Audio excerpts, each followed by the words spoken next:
It's been approximately 1.5 years since my last update on my parasitic draw problem on my 2017 Ram 2500. Now, can we say the problem is definitively fixed? Nope. Yep. Dibs. My YouTube stats show the last video for this particular issue was one of my consistent top performers. This means two things. Number one, there are a fair number of you out there with similar problems, and number two, you need a conclusion on what it was that actually solved the problem. Do I have an answer for you? Well, yes. Yes, I do. And if you stay to the end, I'll show you a bonus problem we're having. Why did I wait this long to share? Well, our winters back home in Montana are bitterly cold, sometimes negative 25 degrees or even less, and I wanted the truck to winter back over here before I finally gave you a definitive conclusion.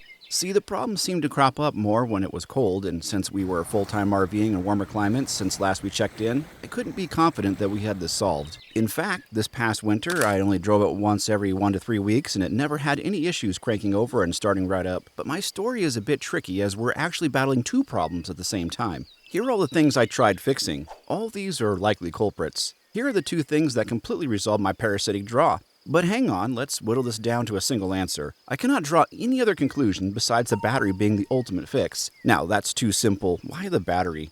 If you recall from my previous videos, I replaced this sucker 3 times.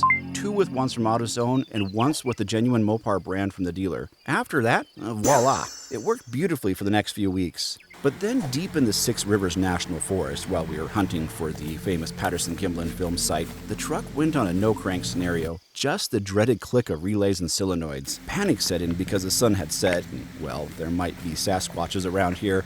We hadn't seen anyone for about 10 hours since we entered the forest earlier that morning, and we were off on a trail that wasn't frequented very often, except for maybe the occasional cryptid. However, this was different because the interior lights weren't dim, like they used to be most of the other times we had this issue. That's the twist here. Sometimes when the no-crank scenario would happen, the interior lights would be very dim, and sometimes they were perfectly fine. At this particular time, the interior lights were at full power. There was no indications of a low battery. Nothing was sitting here drawing down the power, and the vehicle was only sitting for 2 hours, well within the safe zone from its previous power draw issue. Well, I went off searching around for a Bigfoot clacking rock I could use to bang on the starter, but at some point turned around and tried starting it again in desperation. And by some miracle of the mystic creatures that were probably roaming all around us, the truck cranked and started. And then we didn't shut it off again until we got back into town. So enough of this. What is our conclusion? My conclusion? The battery was the culprit. And I also had a bad starter. The battery solved the main parasitic draw issue, but the starter diluted the situation as it was drawing too much amperage, which I'm sure compounded the issue if we were borderline on enough of those little V's to juice it up. And I know this because the battery would measure somewhere in the 11-volt zone or lower when it would drain overnight previously. See, here's the thing. If you don't have adequate power or voltage coming from your battery, it can cause other computer modules in your vehicle to malfunction because they wake up when the voltage fluctuates or drops too much. This becomes a self-fulfilling prophecy, whereas the battery will now drain faster as all these systems power up and back down again continuously. Yes, for other vehicles, I've never had a problem with AutoZone or Walmart batteries, but for this heavy-duty truck in particular, just get the genuine Mopar. Now, I'm not saying other batteries won't work, of course, but the ones I was choosing, and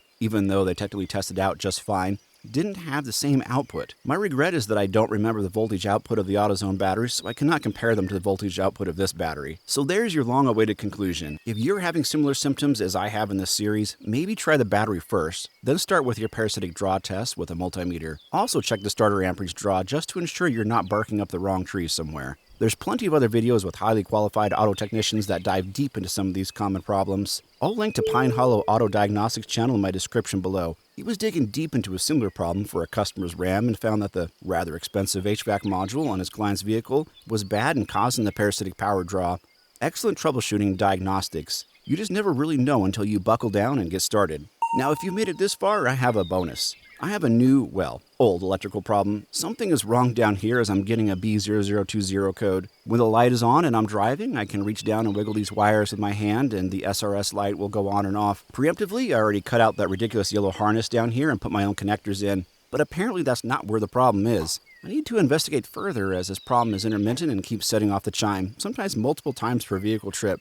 So stay tuned for that fix. Now, one good thing to consider doing, even if you don't have this dreaded parasitic draw, is to consider replacing your TIPM with a rebuilt one that has a solid-state fuel pump relay. The factory TIPM on these vehicles has a mechanical relay that is soldered directly to the board and is a known failure point.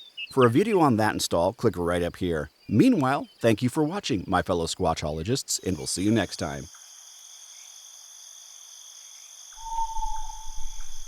her.